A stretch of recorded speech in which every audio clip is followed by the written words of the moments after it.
Number 13. Discovery of Indian Effigy Mound near Devils Lake, Bismarck. Daily Tribune, Bismarck. Dakota, North Dakota, July 19, 1911. On July 19th, H.C. Fish, curator of the State Historical Society from Bismarck, discovered North Dakota's first Indian effigy mound near Devils Lake, likely a Cheyenne totem. The mound is on the William Milne property, about 9 miles from Cheyenne and 24 miles from Devils Lake, in a field with around 30 other mounds ranging 1 to 6 feet high.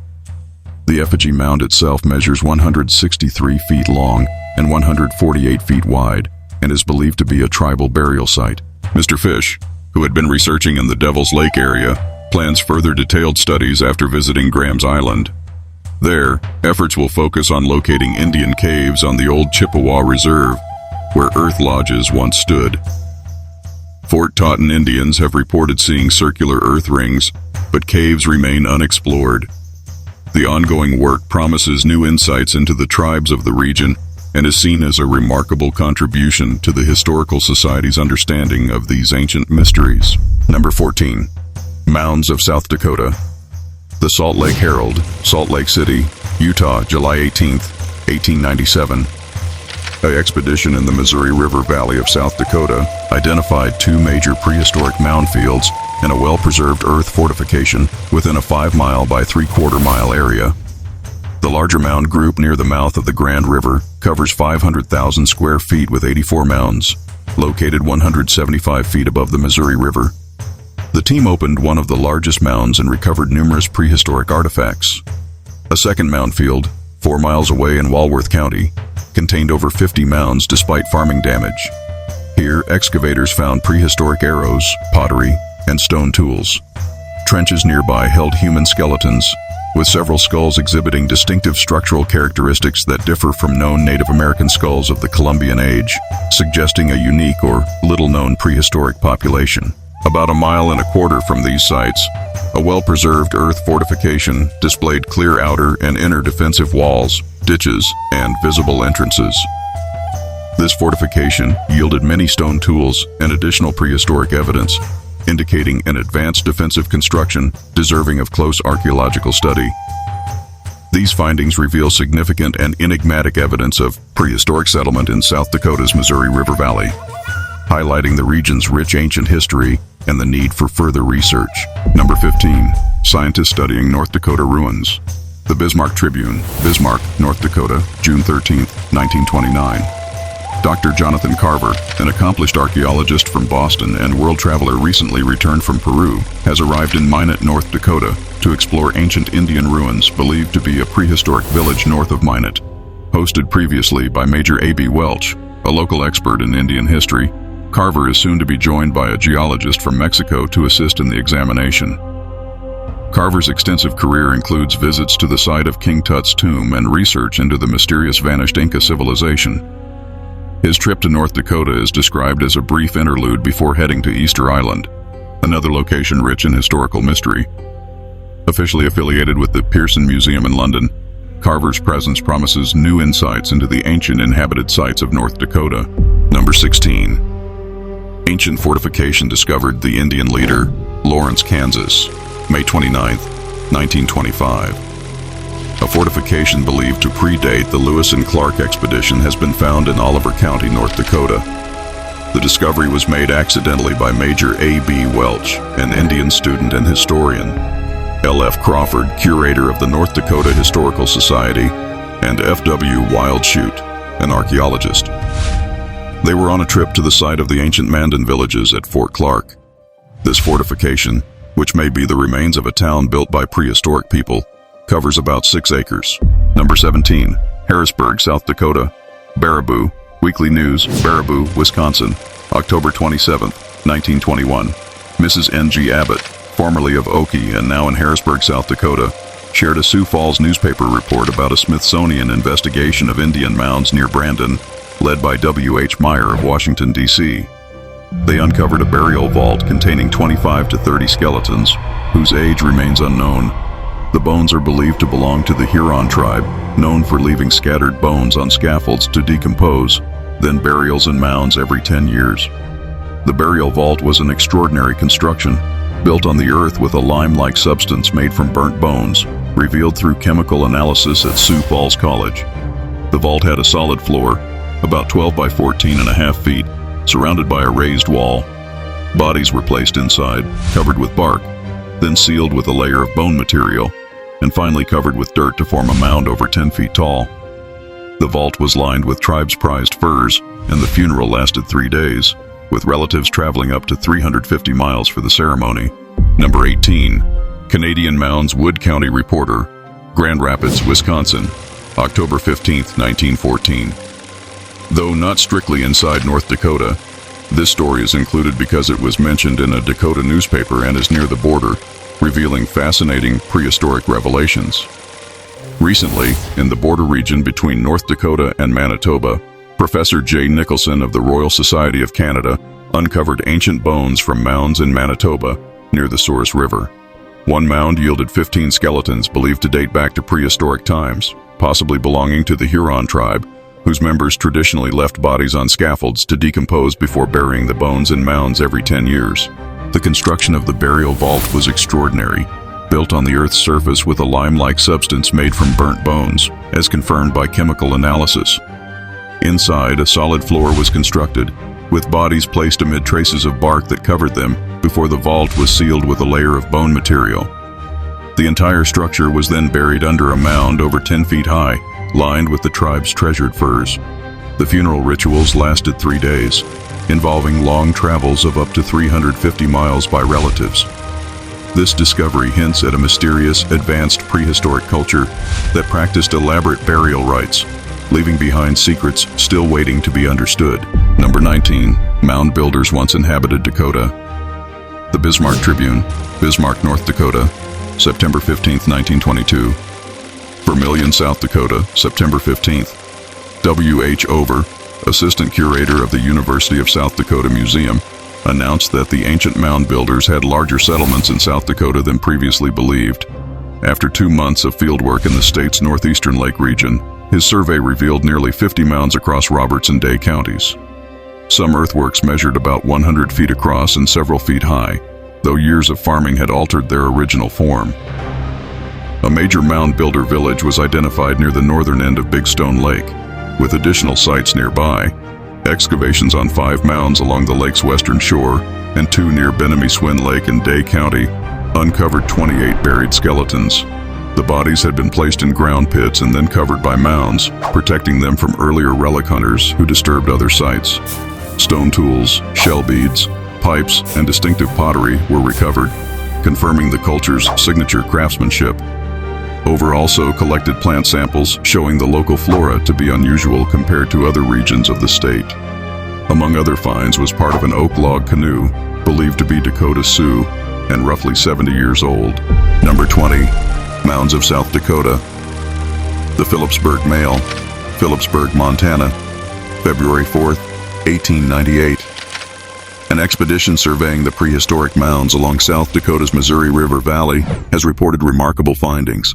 The team mapped 2 major mound fields and a well-preserved earth fortification within a narrow 5-mile stretch. The largest group, opposite the mouth of the Grand River, spans about 800,000 square feet and includes 84 surveyed mounds rising 175 feet above the river. One mound was carefully opened, yielding a large collection of prehistoric artifacts.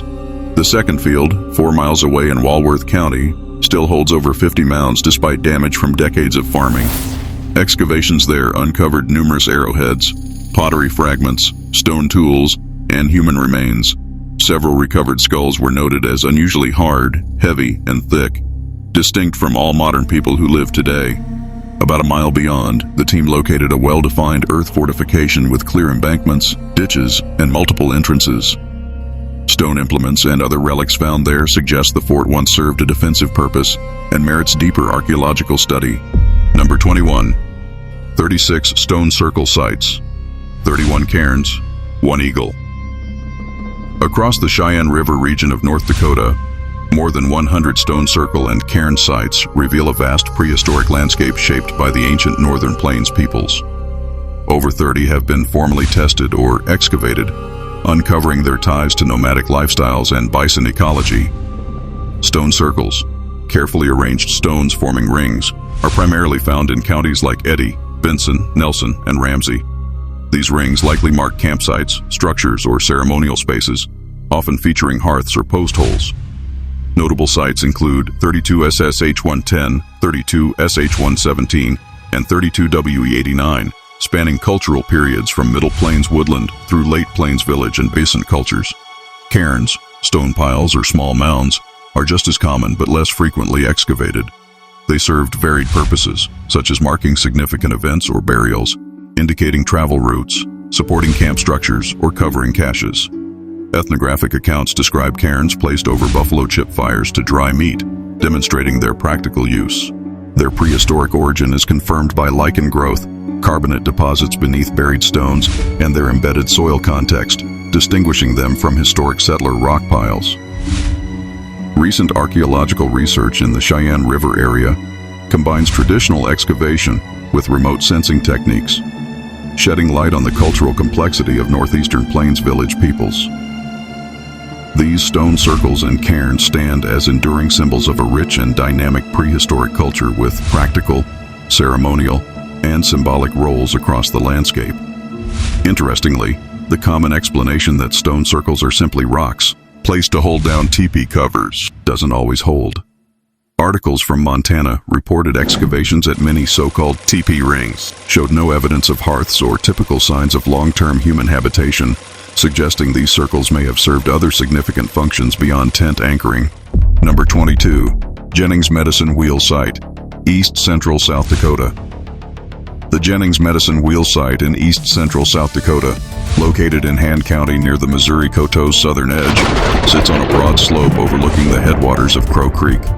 Its strategic location suggests it marked important territorial or cultural boundaries, possibly symbolizing ties between Lakota, Santee, and Yankton-Yanktonai groups who historically gathered nearby.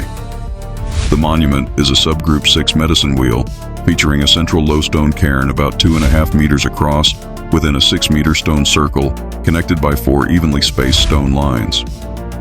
The site remains unexcavated and undisturbed, with no recorded ethnographic evidence, leaving its exact age and purpose unclear. However, its setting links it to Lakota traditional ecological knowledge and cosmology, likely serving as a ceremonial or symbolic boundary aligned with broader Lakota sacred geography, centered on sites like Bear Butte. Number 23. Turtle Effigy. A remarkable turtle effigy perched on a high ridge in Mercer County, North Dakota, measures 21 feet from head to tail and 11.5 feet wide. Composed of 95 stones arranged in a precise pattern, its body is outlined by a single stone course with a denser stone head and 6 appendages, 4 legs, a head, and a tail. Though its exact age is unknown, sod cover and lichen growth suggest it is several hundred years old. This effigy is part of a broader network of prehistoric stone figures, including human shapes, snakes, medicine wheels, bison, and birds, across the northern plains in Alberta, Manitoba, Saskatchewan, North Dakota, and South Dakota. Similar turtle effigies appear in sites like Cross Ranch in Oliver County, Beulah Trench in Mercer County, near Ludlow Cave in South Dakota, and Snake Butte north of Pierre. While tribal origins are uncertain, tribes such as the Ojibwas, Blackfeet, Dakota, Sioux, Mandans, and Hidatsas recognize the turtle's importance in religious practices and hunting ceremonies. Anthropologist Alfred Bowers noted the turtle's role in bison hunting rituals, where effigies were placed on high hills with heads oriented toward rivers, alongside stone piles for offerings intended to clear fog and aid hunters. These fragile effigies have suffered damage from vehicle traffic, unauthorized digging, souvenir collecting, and farming. To protect it, the Turtle Effigy State Historic Site, donated in 1993, has no public access road. Visitors must contact the State Historical Society of North Dakota for access. The stone turtle stands as a powerful symbol of mysterious ancient cultural and spiritual traditions, connecting it to a wide network of sacred sites and tribes of the Northern Plains. Number 24. Medicine Knoll Snake Effigy. The Medicine Knoll Snake Effigy in central South Dakota is a massive stone mosaic shaped like a serpent, stretching about 360 feet long and made from roughly 825 stones.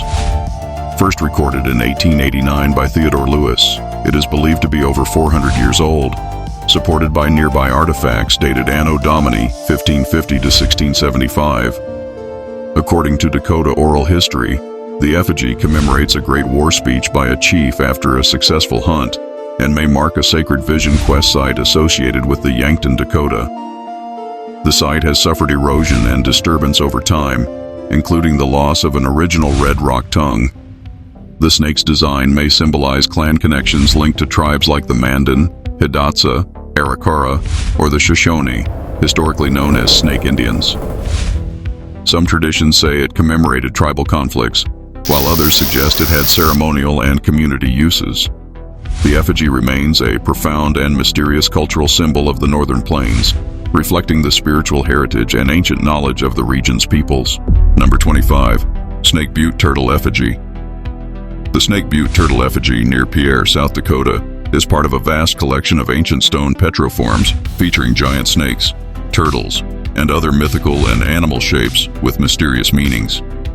The effigy, about 15 feet long and 8 feet wide, was first documented in 1889 by archaeologist T.H. Lewis, who described both the turtle and a nearby line of boulders thought to mark the blood trail of an Arikara chief mortally wounded while fleeing a Dakota war party.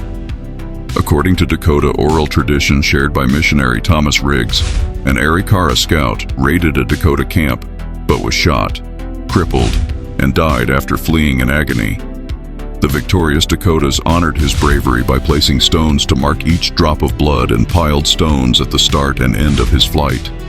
The turtle figure symbolizes the tribal lodge of the fallen warrior's band, emphasizing respect and kinship between former enemies. The site remains fragile and has suffered some losses over time, but endures as a poignant symbol of ancient cultural narratives, warfare, and memorial practices in the Northern Plains. It is located on private land, but accessible to respectful visitors. Number 26. Bear Butte and Wind Cave. Bear Butte, near Sturgis, South Dakota, known as Manitoba to the Lakota and Noah Havos to the Cheyenne, is a sacred mountain shaped like a sleeping bear. It has served as a spiritual center for Plains tribes for over 4,000 years, hosting vision quests, sun dances, and ceremonies. Leaders such as Crazy Horse and Sitting Bull sought guidance there. Archaeological evidence like tipi rings and prayer rock piles show continuous ceremonial use. The mountain's unique geology and sacred soils support medicinal plants integral to indigenous healing practices. Despite modern pressures and tourism, Bear Butte remains a powerful place of pilgrimage, with many offerings like cloth and tobacco left on its trees as signs of ongoing worship. Nearby Wind Cave in the Black Hills holds equal spiritual importance, seen as the birthplace of the Teoyate, or Buffalo Nation, in Lakota creation stories. The cave's unique boxwork formations symbolize Lakota cosmology, and it functions as a spiritual gateway connecting the physical and spirit worlds. Together, Bear Butte and Wind Cave form a vital cultural and cosmological nexus for Northern Plains tribes, embodying resilience and deep-rooted spirituality that continues today despite historical challenges. Number 27. Pulver Mound State Site. Pulver Mound State. Historic site in McLean County, North Dakota, preserves two low, conical burial mounds on a bluff above Coal Lake.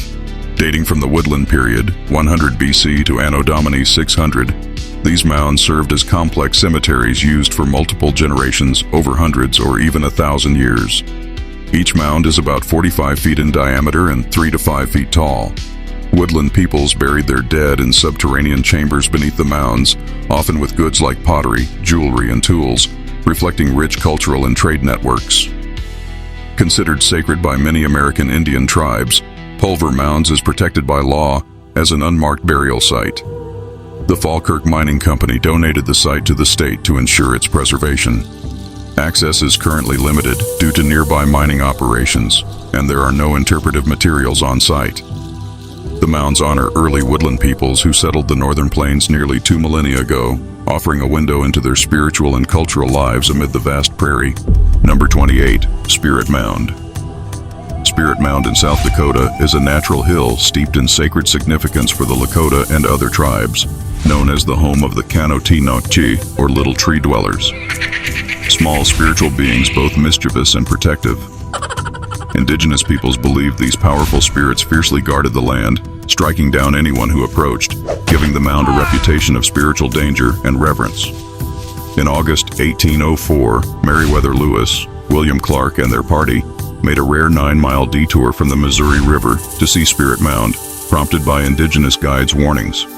Although no supernatural beings were found, their journals described the vast Great Plains views and the lasting impression of this enigmatic site. Spirit Mound's spiritual presence lives on in Lakota ceremonies, including those involving the Little Tree Dweller's medicine bundle, linking past and present. Despite damage from agriculture and development, preservation efforts have restored native prairie grasses, allowing visitors to experience the landscape much as Lewis and Clark did, honoring the mound's layered cultural and spiritual meanings. Intriguingly, native mythology of the Little Tree Dwellers aligns with early reports from European settlers as mentioned in some of the reports from earlier in this video. Articles recount discoveries in the Dakotas of 2 dwarf skeletons, one in Stark County, another in Gladstone, and a burial site near Oakoma containing 50 small skeletons, all described as adults, along with a 7-foot-tall giant.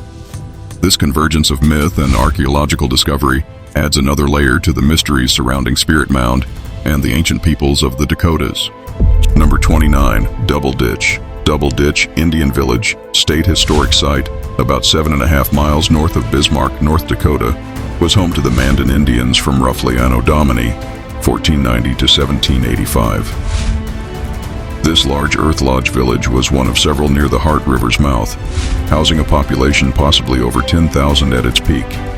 The Mandan were skilled farmers growing corn, beans, squash, sunflowers, and tobacco, and they depended heavily on bison hunting. The village featured dome-shaped earth lodges built from logs, willow branches, grass, and earth, housing large families. It was protected by 2 deep fortified moats and a wooden palisade, supplemented by steep terrain and riverbanks, pointing to frequent conflicts with nomadic tribes such as the Lakota. Over 30 midden mounds around the site preserve household refuse, shedding light on daily life. The Mandan population declined sharply after devastating smallpox epidemics around 1781 to 1782, forcing survivors to merge with other tribes upriver. Archaeological advances, including ground-penetrating radar, revealed additional fortification ditches, suggesting the village was once larger and downsized over time. Today, visitors can walk interpretive trails to explore the earth lodge depressions, fortifications, and midden mounds, learning about the rich cultural history and legacy of the Mandan people. The site stands as a powerful testament to a once thriving indigenous community and its enduring presence on the northern plains. Number 30. Bald Hill and James River Area Mound Groups. The Bald Hill and James River Area Mound Groups in North Dakota reveal a rich prehistoric cultural landscape. Along the James River and its tributaries, over 150 burial mounds, earthworks, village sites, stone circles, and rock cairns were documented as early as the late 19th century by Thomas H. Lewis. Excavations from the 1940s onward uncovered complex Native American societies featuring fortified villages with deep moats, palisades, and midden mounds reflecting long-term settlement and communal burial practices. The Bald Hill Mounds, located near Cooperstown by the Cheyenne River, are conical burial mounds rising about 150 feet above the river, traditionally numbering 7 or 8. Archaeological work uncovered human remains and artifacts, affirming their ceremonial or mortuary use. Though partial alterations occurred due to dam construction and reservoir development, the mounds remain key cultural landmarks representing the mortuary customs and spiritual landscape of Northern Plains indigenous peoples. Further investigations across the James River Study Unit identified a variety of sites including stone circles, rock cairns, and earthworks, showing multi-layered settlement, subsistence, and trade networks. Most mounds were communal cemeteries reused over centuries, often with elaborate grave goods, deepening our understanding of Northern Plains people's prehistoric lifeways and spiritual traditions. Preservation of these mound groups remains critical to honoring this cultural heritage in North Dakota. Number 31. Fort Thompson Mounds. The Fort Thompson Mounds in Buffalo County, South Dakota, near Fort Thompson, and within the Crow Creek Reservation, are among the largest and most significant burial mound complexes in the northern Great Plains. Stretching about 6 miles along the Missouri River's Big Bend, These low earthen mounds sit roughly 50 feet above the river's bottomlands. Archaeological evidence dates human activity at the site to as early as 2450 BCE, with the mounds themselves constructed during the Plains Woodland period, beginning around the 8th century CE. Designated a National Historic Landmark in 1964, the mounds are primarily burial sites where archaeologists uncovered human remains, stone hearths, pottery fragments, and stone tools, indicating long-term habitation and ceremonial practices. Extensive excavations began in the 1950s during the planning of the Big Bend Dam, focusing on salvage archaeology before the area's potential flooding. The Fort Thompson mounds embody millennia of indigenous settlement, reflecting complex mortuary customs and daily life. Visitors are encouraged to honor the sacred nature of these burial grounds, which continue to hold cultural and historical importance for the Crow Creek community. Number 32. Stone effigies, or petroforms. The stone effigies of the Dakotas, known as petroforms, are man-made surface features crafted from local stones arranged into culturally and spiritually significant shapes by Native American peoples. Primarily found on high points or bluffs in eastern South Dakota, these petroforms include two-dimensional designs, like animal or human effigies, alignments, rings, and mosaics, as well as three-dimensional cairns. Common motifs include turtles, snakes or serpents, thunderbirds, and human figures, created with glacial cobbles embedded in the earth. Many petroforms have been damaged, altered, or overlooked due to agriculture and reconstruction. While their exact origins and purposes remain debated, they generally served commemorative roles, marking events, memorializing individuals, or acting as boundary and directional markers. Some, like medicine wheels, might have been used for astronomy or vision quests. Noteworthy examples include the Snake Butte turtle effigy near Pierre, linked in oral tradition to an Arikara chief's blood trail, and serpent effigies near Medicine Knoll and Hughes County. These petroforms reflect the intricate cultural and spiritual landscapes of the Northern Plains prehistoric peoples, but remain largely mysterious and open to interpretation.